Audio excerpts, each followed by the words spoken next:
So, hello mga Inday. May field trip po kami sa Fort Santiago. So, yan po ang view ng Fort Santiago. So, ngayon mga Inday, ang narinig yung background sounds ko ay yung aming tour guide.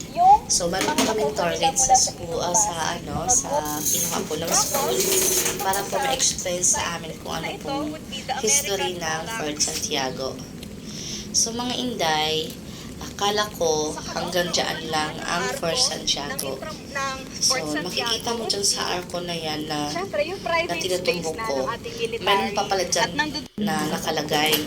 So, yan. Si Kuya nag-explain siya about sa baril.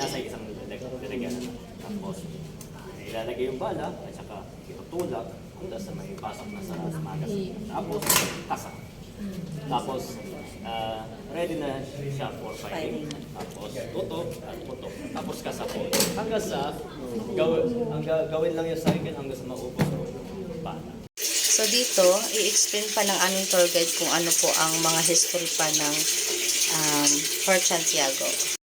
As those in Spain, as the palaces in Spain, yun daw ang kanilang description sa bahay ni Raja Sulaiman. So, yung dating bahay, kung nasaan yung bahay ng leader. So ito nga, nagkatulong sa mga nag-restoration dito sa Intramuros, nung naghukay daw sila sa may likod ng Manila Cathedral, kasi ito ay may street, paghukay daw nila doon, may nahukay pa silang pre-colonial shards. Ibig sabihin, so dito, pumasok na kami sa Mausoleo ni Rizal. So, ito yung Fort Santiago Stone. Dito po ang Mausoleo. So, yan po ang kung ano po yung mga uniform na ginagamit noon hanggang ngayon. So, yan.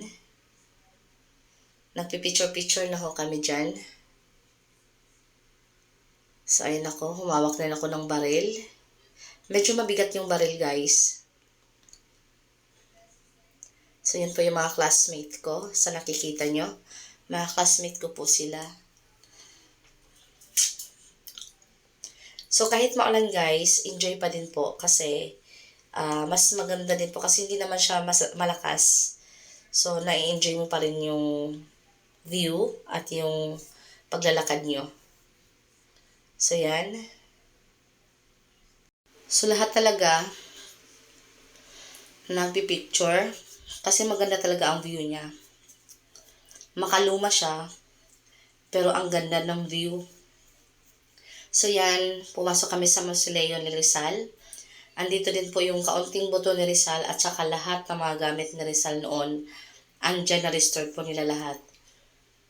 So dito pag pumapasok ka, bawal hawakan. Lahat ng nakikita mo, hindi po pwedeng hawakan. So yan, dito po nililitis si Rizal. Yan sa mga pinipicture namin. Diyan nililitis si Rizal. Hindi din pwedeng mag-flash yung camera mo. Hindi din pwedeng mag-video. So, kaya wala akong video dyan sa area na yan. Yan po yung bones ni Rizal. Yan yung sulat ni Rizal. So, nagpipicture din po kami. Enjoy na enjoy kami lahat sa pagpipicture. So, itong mga nakikita mo nyo, ay ito yung mga collection ni Rizal. Meron siyang shells. Meron siyang mga sulat. Meron din po siyang mga passport din pala nila yan. Ayun no. Passport ni Rizal. Ang dami pala niyang country na puntahan. So, yan. Diyan nakalagay yung mga memorabilia ni Rizal. So, ito yung Mausoleo ni Rizal. So, yan sa aking likod. Andun yung yung bed ni Rizal. So, yan. Yan si Sister Alice po.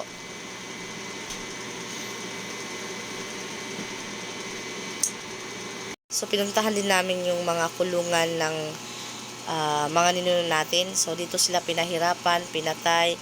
Ang daming mga bangkay na nakikita dyan noon. So, yan sa nakikita nyo. Dyan po nakahandusay lahat ng bangkay. Yan.